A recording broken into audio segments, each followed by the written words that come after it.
Jerry, I think I get your question about the linearity. Yeah, Linearity. I think I get your question now. Good.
Well, hello everybody. This is Scott Roberts with Explore Scientific, and this is the Explore Alliance program of the OpenGOTO community.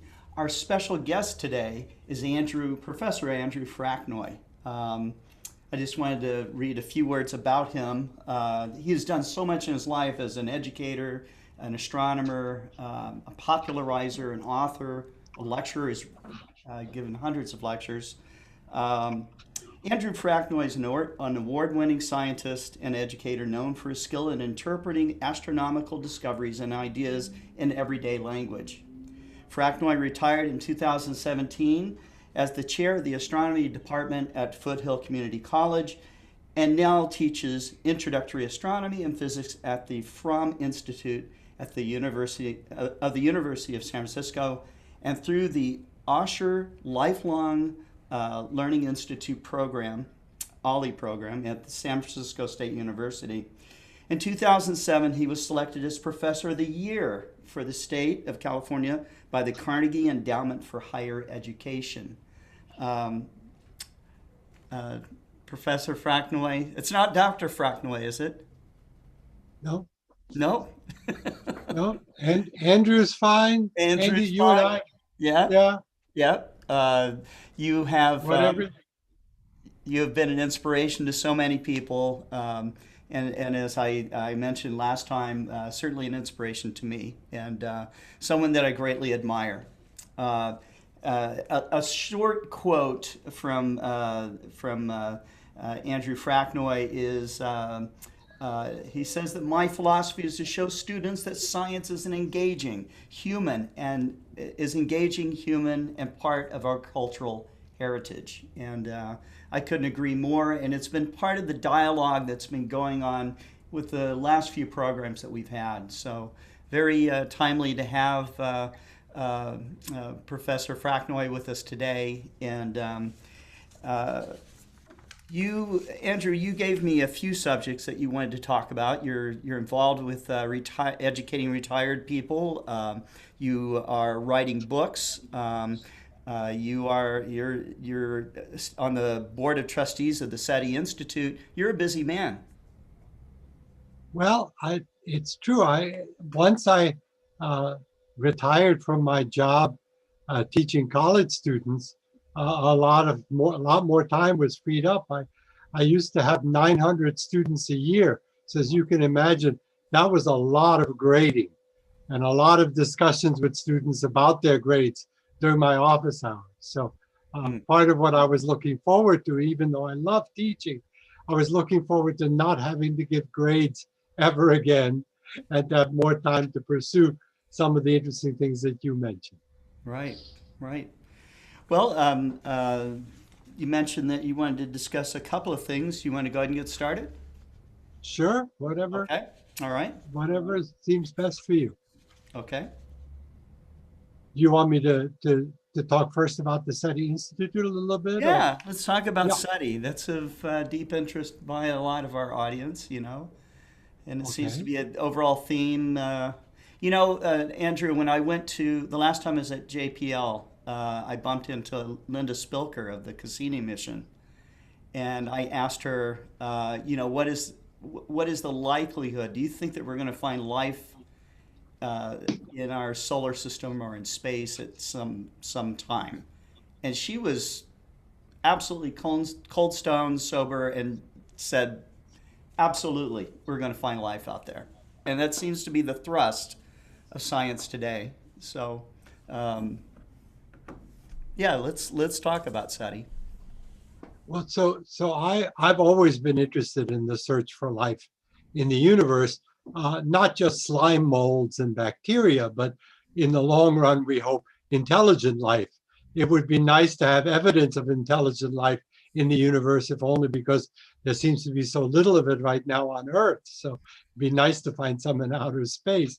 But more seriously, I've always found this to be not just for my students, but for myself, one of the most exciting things that astronomical science can do is to probe the universe, not just for inanimate matter, but also for living things. And as probably many of your viewers know, this used to be mostly science fiction and speculation, but in the last 50 years or so, this has become a part of science. And there are actually experiments that we can carry out to see if there might be living things out in space. And some time ago, it was even NASA's aim to carry out some of those experiments, but some problems in Congress with some grandstanding Congress people, led to NASA canceling its program in searching for radio signals from possible extraterrestrial civilizations. And so we then founded a private nonprofit organization called the SETI Institute, the Search for Extraterrestrial Intelligence Institute. And some names that your viewers probably know, Frank Drake and Jill Tarter, were very much associated with the founding of the Institute. And I had the privilege of serving on the board of directors from the beginning. And now that was 1984. And now I'm still on the board. I'm the last remaining original board member on the SETI board. And you will appreciate, Scott, why they've kept me on despite all my jokes over the years. It's because I represent education and outreach on the board. Frank Drake asked me in particular, because I've had so much experience doing education and outreach at the Astronomical Society of the Pacific, if I could be on the board to represent that thrust of the Institute's activities. And I've been able to help with a number of educational programs and outreach programs over the years, everything from a SETI convention all the way to a new program we just started where we're going to try to bring NASA science into community college classrooms. So I've been fortunate to be able to work with some of the scientists at the Institute and some of the really outstanding educators at the Institute and try to get the word out about the excitement of astronomy in general and the search for life in particular. Wow. Wow. Okay. So at this point, you know, I know that SETI has had its highs and lows as far as funding and all the rest of it, but what do you think is the future, the next 5 to 10 years for SETI? Well, so there's again two parts to this question, which is the SETI Institute is involved with looking for life in the solar system. Right. So finding bodies in the solar system where life may have started independent of Earth. And that's something that I think is very exciting and may yield some interesting results in the next decade or two. We're working on trying to see if Mars may have had life in the past, probably isn't suitable for life today, but ancient Mars, we know, had water, it had rivers. We have the pictures of dried up riverbeds on Mars. We know that Mars had lakes. We've been exploring with one of our rovers inside a dried up lake, which shows every evidence of water having ebbed and flowed in that lake. And so where there was water and there was warmth and there was a thicker atmosphere billions of years ago, life may have begun on Mars, and we may still be able to find fossils, ancient leftover evidence of microscopic life on Mars. That's one of the things NASA would like to do. Many people at the Institute are involved with that. They're also going to places on Earth that reminds us of Mars, very cold, high, dry places, and trying to do experiments there so we can then apply those experiments to Mars. We're thinking a lot about Europa, this moon of Jupiter's, which seems to have an icy surface, but lots of evidence of an underground ocean, a warm underground ocean, which occasionally has material spurting up through cracks in the ice. So if there's a warm underground ocean, could there be warm underground ocean dwellers on Europa? That's what we'd like to find out. So that's another thrust that the Institute is very interested in. But then, as you say, the signature area for us is searching for radio signals. We have an array of telescopes called the Allen Telescope Array, which was built with donations from Paul Allen and other high-tech contributors. And it has some very novel techniques for looking for life elsewhere. And it's somewhat inspired by that. Now another Silicon Valley billionaire, Yuri Milner, has given $100 million to Berkeley to pursue the search for life in the universe in the ways that the Institute pioneered in a much more serious way. And when you have $100 million, you can get a lot more serious, right? Yes, you can. So I have, again, the privilege of being on the scientific board of advisors for that project. And the project works very much hand in hand with the SETI Institute. The director also has a chair at the Institute. And very exciting work is going on right now. Many telescopes around the world are being used and readied to do a more thorough search for possible radio signals and even light signals, laser signals from intelligent civilizations. Jill Tarter, who's been a pioneer in this area and who was sort of the scientist that Jodie Foster played in the movie Contact, Jill Tarter is very fond of giving this analogy. How much of the possible universe of radio signals from other stars have we searched so far? And she says the analogy is like going to the ocean, getting one large cup of water out of the ocean, looking to see if there are any fish in it, and saying, nope, no fish. That's what we've done. Out of all the possible radio signals, all the stars, all the channels we could search, we've only searched the equivalent of one glass of water out of the ocean.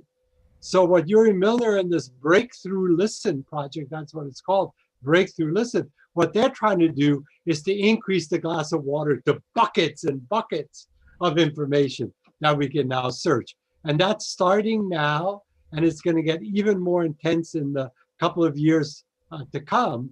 So I'm really looking forward to hearing the results of that work in the next decade.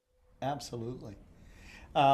It's been about a year or so, but I was fortunate enough to be able to visit the FAST radio telescope in China, massively large, and I got to interview some of the scientists there, and I asked them, I said, what was the ultimate goal here? Why did you guys build this? And they told me that the primary reason was to find life, and so they're, you know, that was also a very serious effort. I'm wondering if FAST will be working with SETI.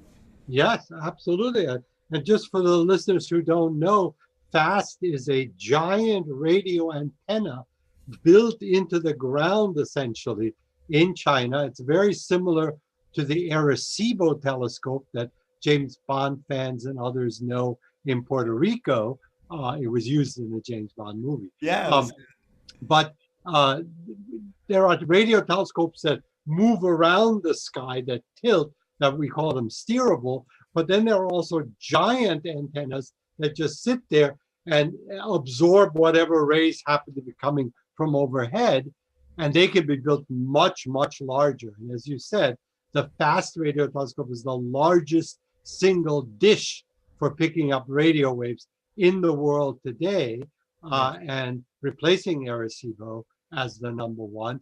And indeed, it's not the only purpose for which they built it, but they certainly had in the back of their minds to use this giant dish to be even more sensitive to possibly rather weak radio waves from alien civilizations. And there is very much a cooperation between the Institute and between Breakthrough Listen and the Chinese scientists. And an exchange of personnel has already taken place and will be continuing. Excellent, excellent. Well, that's great. That's I mean, it's just super exciting, you know, to be on that leading edge of exploration to try to find life out there and to answer these big questions, you know. And that's got to be one of the biggest questions of all, you know. Are we alone? That's right. We've had many noted scientists be on the board, and also some industrial leaders. And I think everybody feels that very same sense that you just described, that it's really amazing to be making decisions about and funding this quest to find life elsewhere. One of the things, for example, that we talked about on the board is a big controversy right now in the field, which is, should humanity not just listen, which is a passive activity? Nobody knows whether you're listening, just like the radio. Nobody knows whether you're listening to your favorite channel or not. That's something only you know. But should we also send messages? Some scientists say if everybody is cowardly like us and only listens, then we'll never hear anything because they're not sending either. Somebody's got to set a good example and also send. Other scientists say, well, wait a minute, we're a pretty young civilization because we only started having the technology to listen for alien radio messages very recently. It's likely, as Frank Drake and others have said, it's likely that we are probably the youngest civilization in the entire galaxy right now doing this because we just started. There's no shame in that. If you're the baby in the room, you just happen to be the youngest person.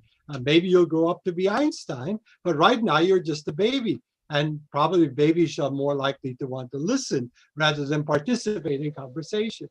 So there's been this debate. Should we humans at this young stage in our development announce ourselves with some radio messages or only listen? And we actually had the opportunity at one point, because scientists at the Institute wanted to send a message, to take a formal vote on whether or not we should let aliens know we're here by sending a message.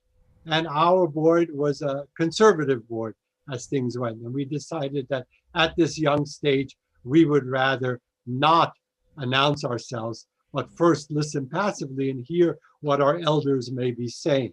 But it was very exciting to participate in that kind of vote. Right. I think Stephen Hawking said that we should not be announcing that we're here. Andrew, how does that relate to the broadcast we've been doing for probably close to 100 years now in the radio frequencies in terms of what we've already been broadcasting? Does that impact that decision? That's a great question. And so, yes, indeed, it's absolutely true that we've been sending AM radio, FM radio, television broadcasts out from the antennas that our stations have. And there's good news about that. First of all, AM radio doesn't get through the Earth's atmosphere, which is good because some really stupid things are being said on AM radio. So it's just as well that if aliens are listening to us, they can't hear those talk shows. FM and television does get through, but it's very, very weak. I mean, if you want to think about it, why is it that CBS has a station in San Francisco where I live, and then there's another station in Seattle on the West Coast broadcasting the same shows? It's because the San Francisco station is too weak to get to Seattle. And Seattle has its own station, and Portland has its own station, and Los Angeles has its own station. So if these signals are too weak to get to another city in our own country, what are the chances that they're strong enough to get to the other stars? And the answer is absolutely not. So no offense to our TV broadcasters, but their output of energy is pathetic, appropriately pathetic perhaps.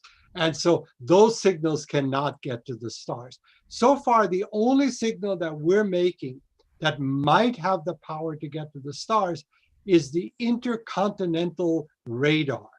The radar signals that we send out to see if the Russians are sending any missiles our way, that sweeping radar beam, that may be strong enough. Woody Sullivan, a scientist at the University of Washington, calculated years ago that that's the only broadcast from Earth that's strong enough. And so that may be getting out there, but again, it's still quite weak compared to the kinds of power that astronomical objects give off. And what about like signals that we would send to Voyager? Yeah, that's extremely weak because we know where Voyager is, so we can direct our beam, like a laser our signal in that particular direction. And when Voyager sends a signal back to us, it's so weak we need to use many antennas in the NASA network to be able to pick up its signal. So again, we're still, no offense to us, but we're very young, we're very primitive, and we are not very loud in the cosmic scheme of things. Our hope is that we can eavesdrop on a more advanced civilization, which uses the power of its star or several stars for its own purposes, and that we can, not that they're sending messages to us, but we can overhear some message that they send to another base of theirs or another colony of theirs, and we just happen to be in the beam and can listen in. Very interesting. Yeah, I had long wondered about the television signals and stuff, because even in the movie Contact, they kind of you're zooming out and you're going all the way back to 1950s television, I Love Lucy, and the honeymooners, and pretty soon you're going out through the galaxy and stuff. That whole scene is amazing. But what is very exciting to me is that there are humans actively working on this, and there are people utterly convinced that really have a handle on it, that we're going to find life eventually. Now, is that 5 years, 10 years, 100 years, 1,000 years? Again, to your point, we've just started, right? So, right. Very interesting. As an educator, I know that also you're very, very passionate about carrying on your education or your role as a teacher. And it looks like you are doing multiple projects in that regard. And you're also writing. What would you like to talk about at this point? Your books, your... Well, sure. Let's talk a little bit. One of the things that relate to SETI is that in my retirement, I've been starting on a new career, which is writing science fiction stories. Right. I've been a science fiction fan all my life. I was inspired by science fiction to become a scientist, and I'm very excited about the idea of science fiction stories making human some of the astronomical ideas that I like to teach about. And so one of my sort of goals when I retired was that I joined a writers group, and I wanted to write astronomically based science fiction. I actually keep a web page of science fiction stories that have good astronomy in them by others, and I would love to have my stories be part of that web page. Sure. And like many beginning writers, I did a lot of writing and practicing, and my writers group has been very nice in giving me pointers. And I have a bulletin board full of rejection slips from some of the top science fiction magazines all around the world, which is what you have to do. But now 3 of my stories have been published. So I'm launched, if you want to put it that way, on my little mini career of writing science fiction. And as you can probably imagine from our discussion and my enthusiasm about SETI, many of the stories that I write have to do with SETI, have to do with some kind of discovery about life elsewhere. My first published story, for example, takes place on Mars, a planet I love to teach about. And one of my favorite places on Mars is are the volcanoes. There are giant volcanoes on Mars that dwarf anything we have on Earth.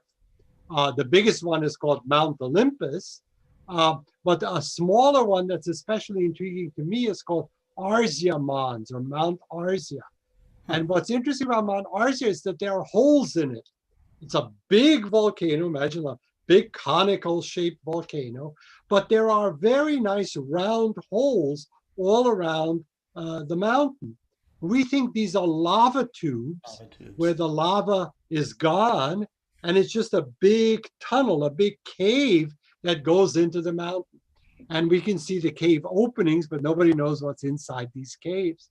So my story imagines that a character in the story decides to take a vacation in one of these caves and discovers that he's not the first visitor, that long ago some alien visitors left some cave paintings in that cave. And then how they deal with the discovery of alien cave paintings and evidence that there has at least been in the past intelligent life that visited our solar system is what the story is all about. So I had fun developing that. Absolutely. Now, were you inspired to, maybe you've always been interested in science fiction, but I read that you learned English from when you came over to the United States from Hungary, that you learned English by reading comic books, and that was something that your parents encouraged you to do, or they knew that, okay, yeah, he likes reading comic books, so this will make learning English a lot easier. Of course, as a child, it's easy to pick up English and or another language. And so, how long did it really take you to get when you first started reading comic books to where you could speak English? Well, you have done good research on my past. Indeed, I came over from Hungary as an immigrant in 1959, and we were very fortunate to be accepted as American citizens. And but I didn't speak a word of English when we got here, and Hungarian was no good in New York City where we lived. So what my mom did speak languages. She was actually a translator. And so she was helping us learn English. And as you say, she realized that science fiction comic books and comic books with superheroes were interesting enough to an 11-year-old that would help me get faster in learning English.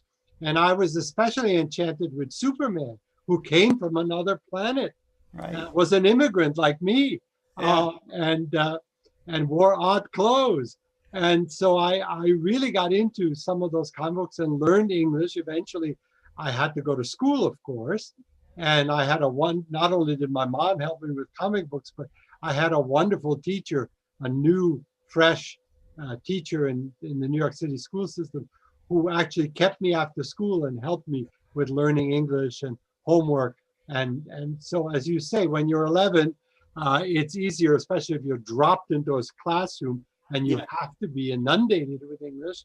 You eventually learn. And a couple of years later, by the time I was in middle school, I spoke English well enough that I would go to the library and try to take out books about outer space and see what the real story was, not the comic book story, but the real story. And there were, New York City had a great set of libraries, and I would borrow all these great astronomy books and just think about what it might be like. And eventually, I realized that you could actually get a job doing this. Someone would pay you to study the stars and the planets. And that was great news for me. And so I was very fortunate in New York City. There are some wonderful specialized high schools, and there's a especially nerdy one called the Bronx High School of Science. And I passed an admissions test and was accepted into that school, where my scientific interests were encouraged, and even my English was still improving. And so that was the beginning. I was head of the astronomy club there, and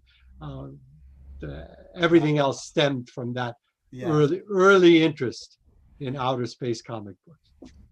Well, Andrew, thank you for spending your afternoon with us and giving us some insight into SETI and your activities in it, and some of your current life and your early life too. You are really someone that has done so much for educational outreach in astronomy and science. I know that you've touched so many lives and have changed so many lives. So I thank you. Well, thank you very much.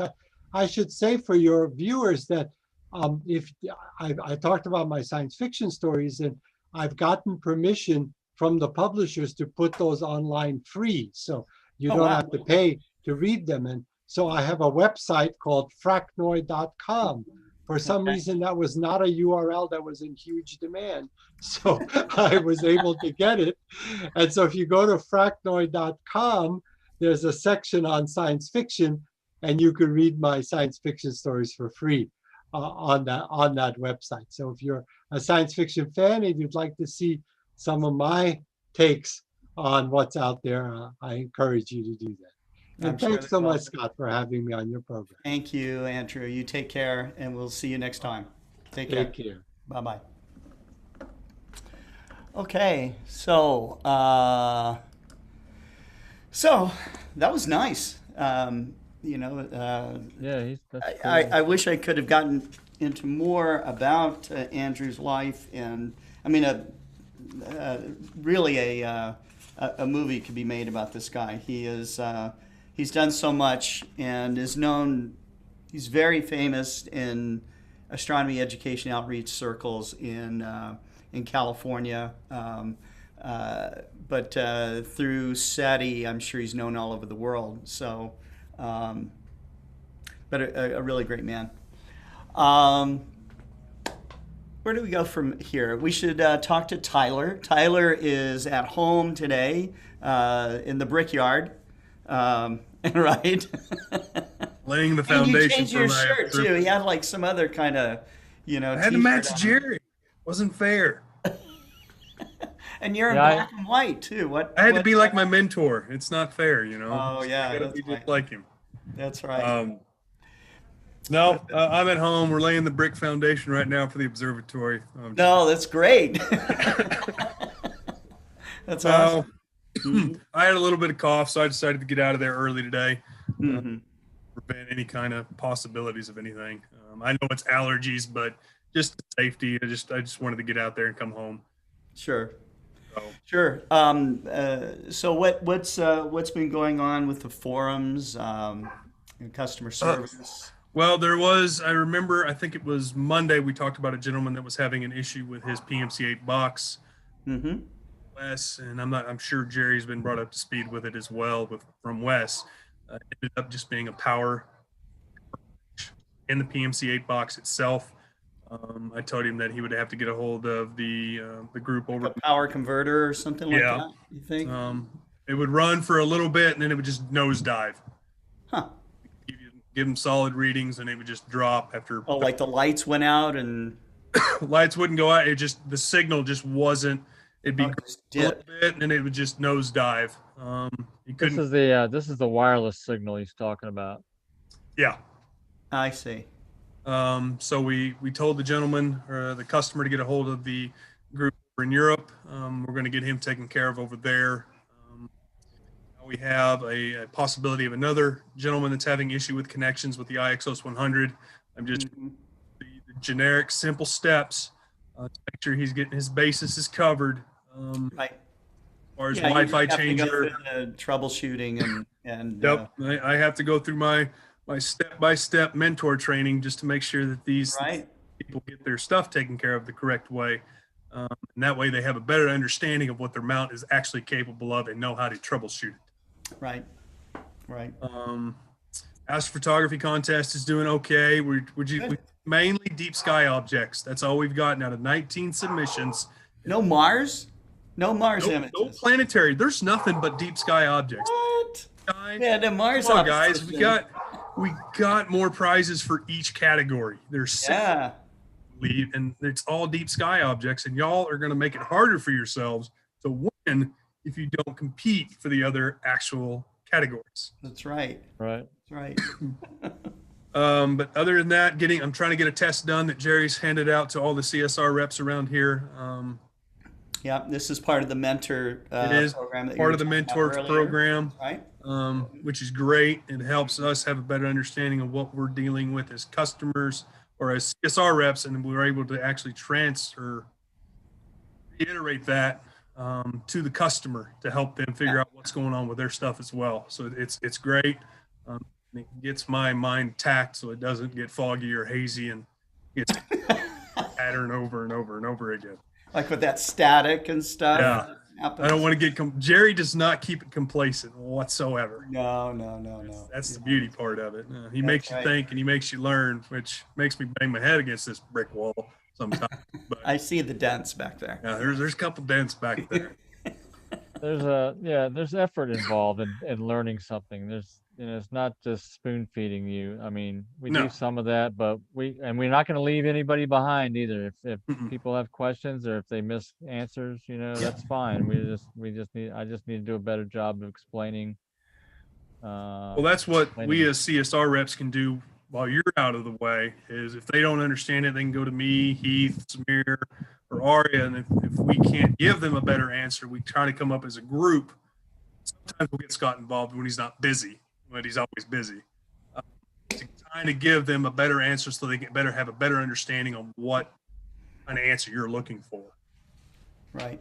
So we can give the customers the correct answer the first time and only have to mess with it the one time. That's right. That's important to get it right the first time and every time. That's right. So Tyler's mentioned a couple of times the mentor program that we have here, and it's a program where we're formalizing our training, you know, it's something that we intend to take it out throughout our customers, eventually out into our product lines everywhere, and because you know, if you're making gear, you're an outfitter, and you're trying to outfit people who are into personal exploration, personal discovery. You know, you need to also, it's a responsibility for us to give the mentoring that is required to take you to the next step so that you are successful. You know, you can take that nice first photograph, or you can start to take the baby steps in doing science if you want, or just take the next steps in your own personal enjoyment of exploration and discovery in your own backyard.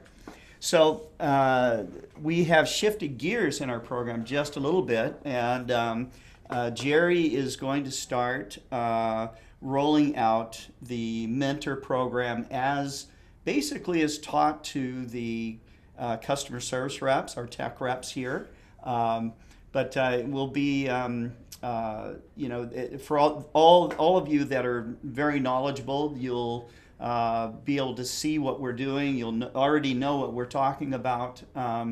If you have suggestions on better ways to explain something or to convey, you know, an analogy or a demonstration of something, you know, certainly chime in. There are lots of people that watch this program that are not chatting with us, okay? And so, you know, we certainly see the numbers of viewership. We have this core audience here that watches us regularly, which is great. But you know, there's people, well, you know, like most beginners, might be a little timid about asking a question on a show like this. So Jerry's going to get started really from about the beginning and start rolling it out, and then we will then transform what we're doing here on this program into separate mentor shows. And these shows will be really designed to have people sign up for them. You know, they'll still be free of charge, but they'll sign up for them, and they'll be more defined, more formalized. And so, you know, Jerry likes to test people too, so he's been testing the customer service reps.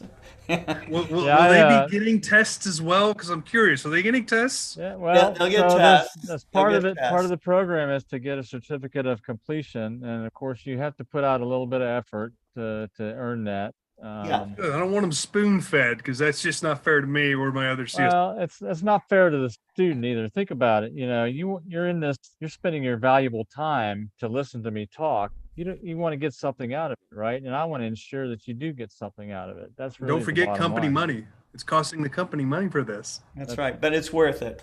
It is worth it, 100%. It's worth it. It's worth it. Well, it's like who was that guy that said an educated consumer is the best customer? I don't know who said that, but the guy Was it Jerry Hubbell? No, it was some famous guy that bought a company and said, so the more our customers know, the better it is for us, because then we get immediate feedback on what we need to do to get better. That's the way I look at it anyway. It's painful sometimes to hear the suggestions that we get about how to do things, you know, but I think we're a fairly open company to listening to, and we're open about what we do and how things work. That's one of the keystones of our customer support philosophy, right? We tell people exactly what's going on with our system. We do. Yes, we do. Even if it's not good news. So, right. Exactly. Right.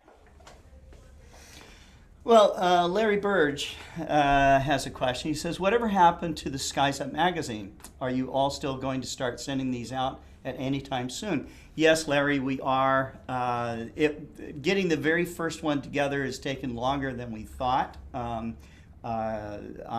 also have a column that I'm writing in it, and I'm almost finished with my column. But we got articles from around the world, from scientists and educators, and paginating the magazine and resizing images and all the rest of it is a bit of work. And so, and being it's the first one after not being published for a couple of years, it's like starting all over again. So, but I would imagine that we're looking at probably within a week it'll be out and published, and it's a digital magazine, so you'll be able to download it. Yep. Okay, and Ken Noble says, I want a punch list of procedures. You still have not answered my email, Sir Jerry. That was Ken Noble. Which emails are those? I'd have to find them, and I apologize if I had. If he doesn't answer, just send him to me at Tyler at Explore Scientific, and I'll give him a whole kick.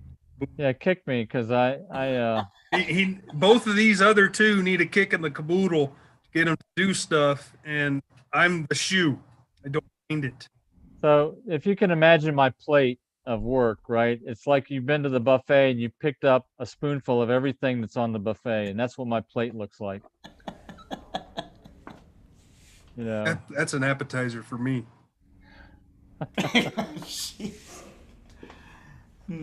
Okay. So Ken, where do we get started here? In terms of the mentors? Yeah. So the mentor, so just let me give an outline of what kind of stuff we're going to cover. Okay. This is just an introduction. Right. So we've got our products, right? We've got specifically, I'm the lead guy on the PMC-8 system. So I've developed training specifically for the PMC-8 system, but there's a lot of prerequisites for that in the terms of, if you're familiar with the GOTO system that you've already bought, then you can come up to speed on the PMC-8 easier than a beginner. And so our goal is to create material for beginners that know nothing about astronomy and want to get a jump start into using a GOTO system, and perhaps even get a jump start into doing astrophotography. So I've developed some material for that. Also for beginners that know nothing about the celestial sphere, or how to navigate the sky, and how to find objects and what objects are and how you can see them.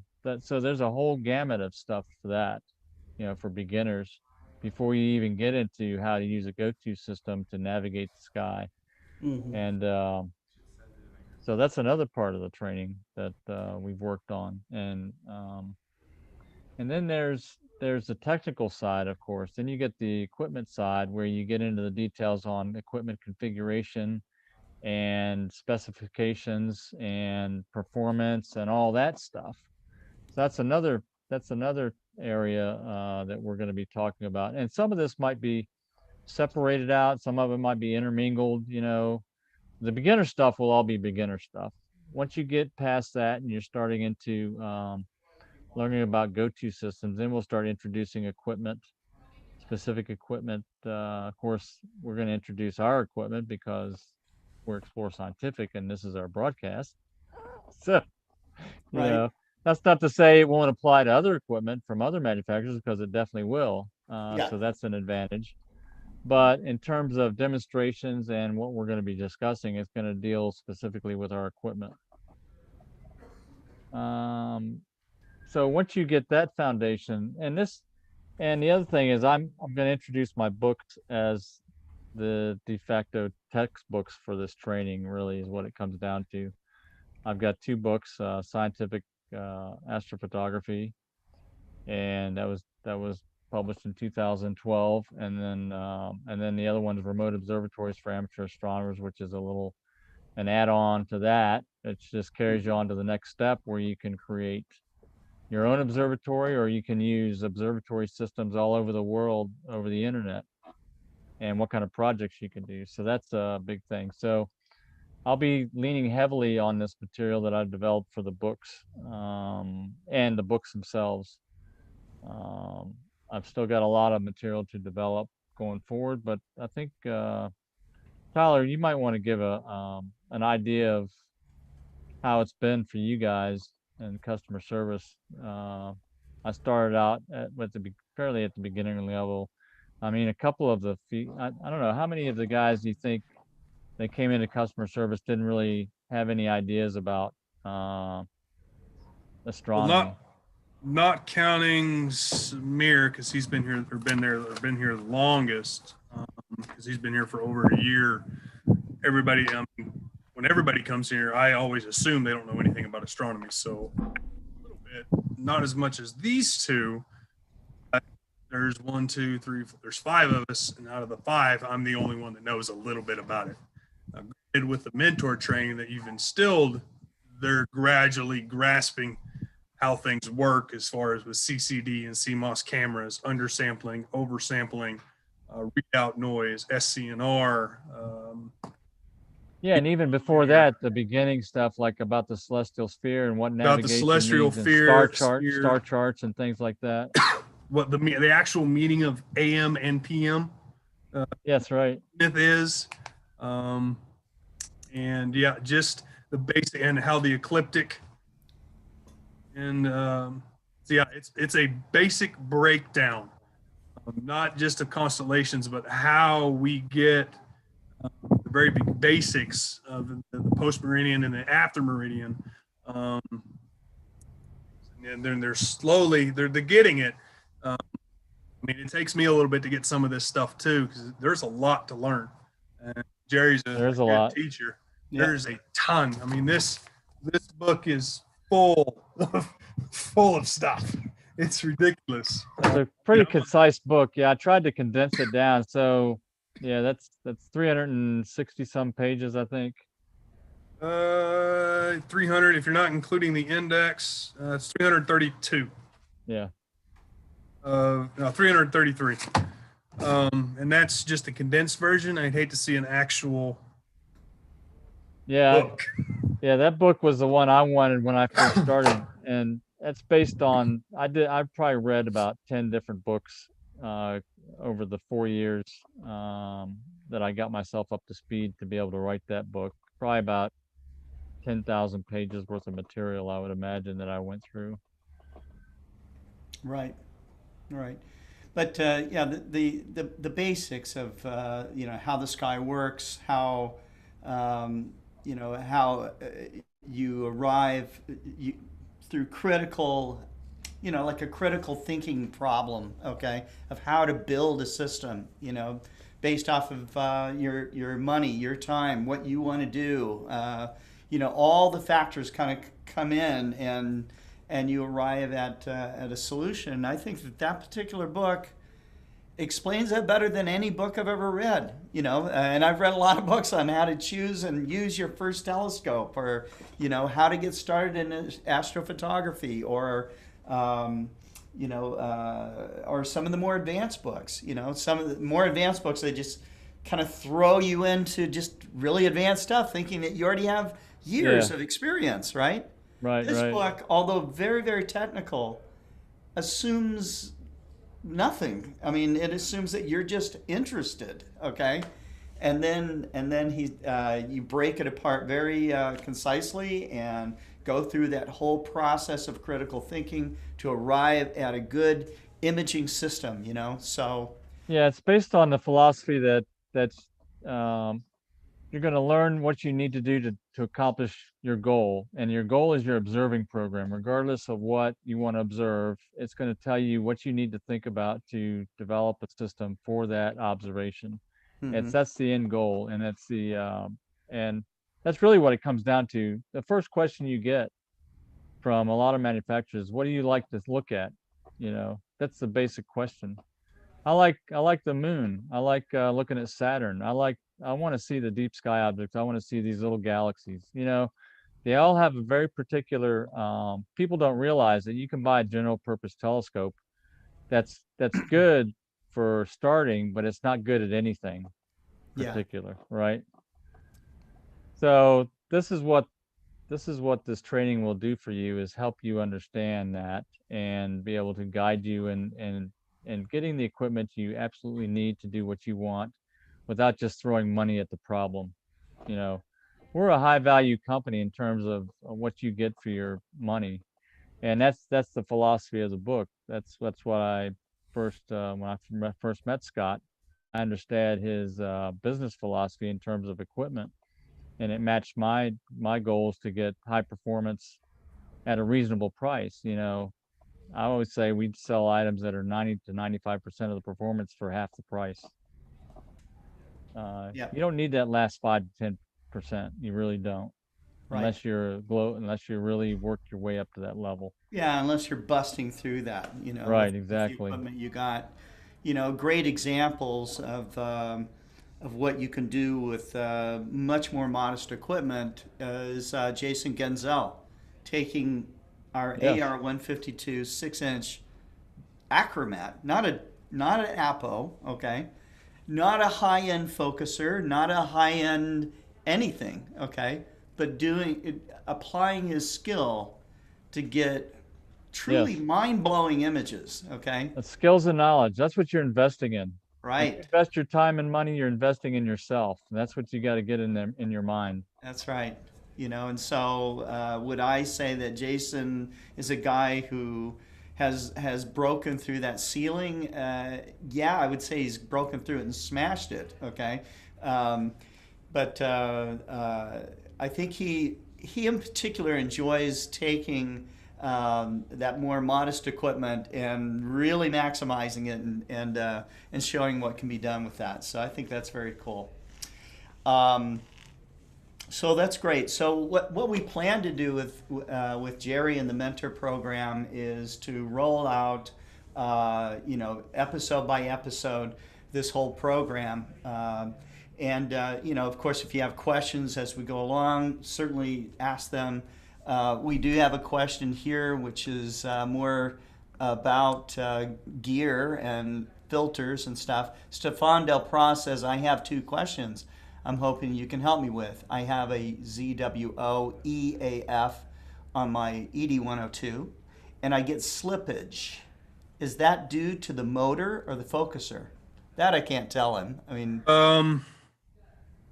I had an EAF, electronic assisted focuser, or electronic automatic focuser.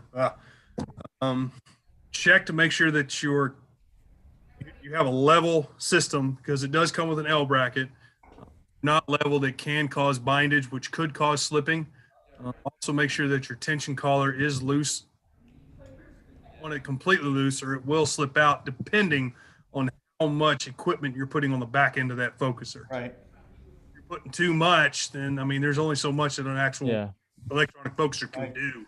Right. Jerry's got the Moonlight 2 on his, and he only uses a camera. If you're doing a filter wheel, a big, we'll just say a 20 mirror, whatever, or an OAG on there. That's a lot of equipment. That puts a lot of stress on a focuser or anything that's electronic. Stefan, if you can message me on Facebook, either on the Explore Scientific side, that's fine. I can respond to it. We'll get down to the bottom of it for you and help you out. Okay. He further says he was imaging with his G and B filters the other night, and I was getting a lower HFR with the green. Is it normal that RGB filters are different in how the light passes Yes. affecting the values? Per each filters, you have to adjust focus for each one. Right, unless you have thickness compensated filters. You can buy those. Yes, right? but they're And very expensive. Those are more Also expensive. the seeing is impacted differently. Seeing is the ultimate thing that we always try to chase in astrophotography. We always try to chase that perfect seeing, and it's very hard to get. And if you have a little bit of low clouds or high clouds or mid clouds, it's going to mess with your focus 100% of the time and your seeing. So always the between each filters, check each focus. Yeah, right. You may have to readjust it.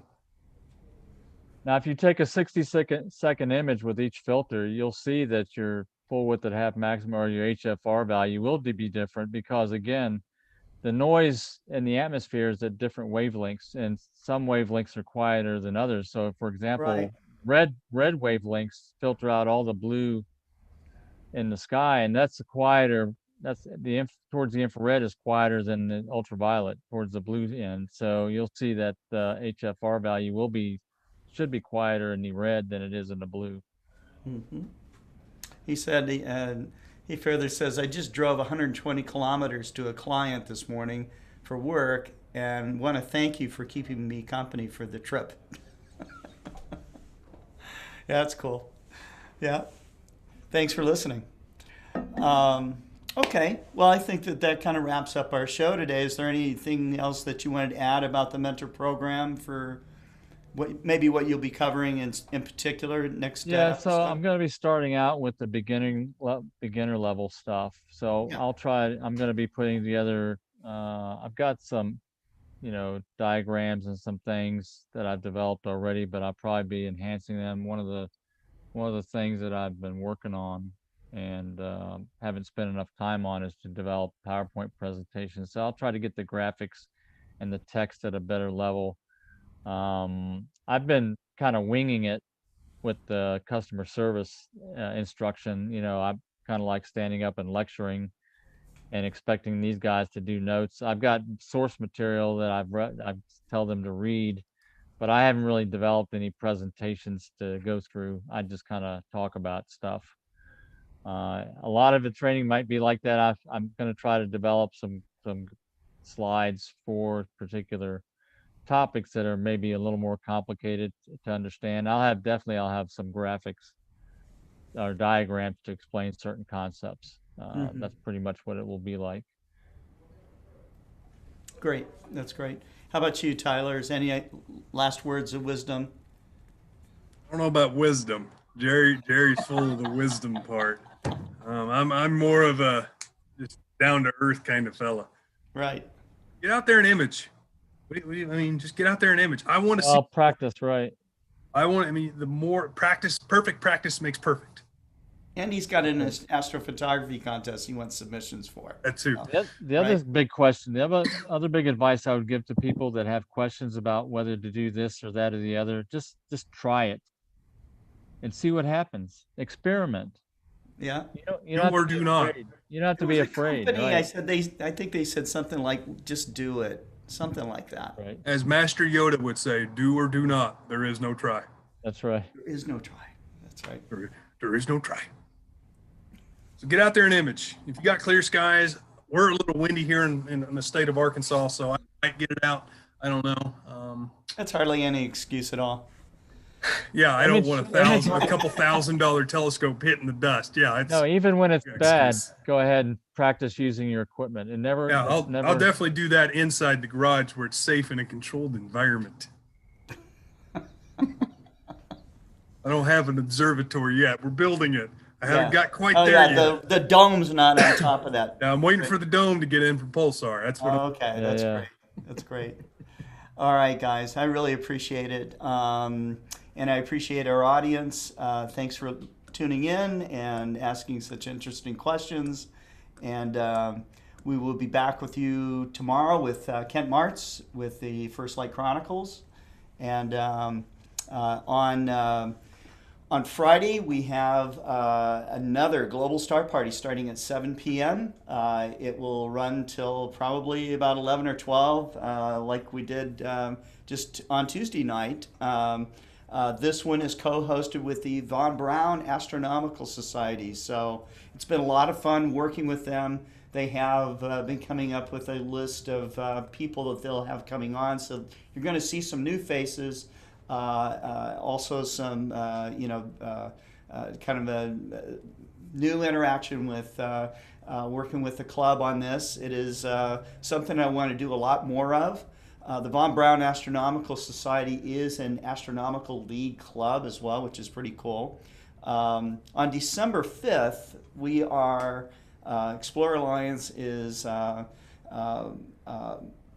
producing a program for the Astronomical League, and this will be a public program but intended for Astronomical League members. But even if you're not a member and you're just interested in what these guys are doing, you'll definitely want to tune in. There's going to be some great talks and all the rest of it. And so until tomorrow, keep looking up, guys. Keep looking up. Thanks.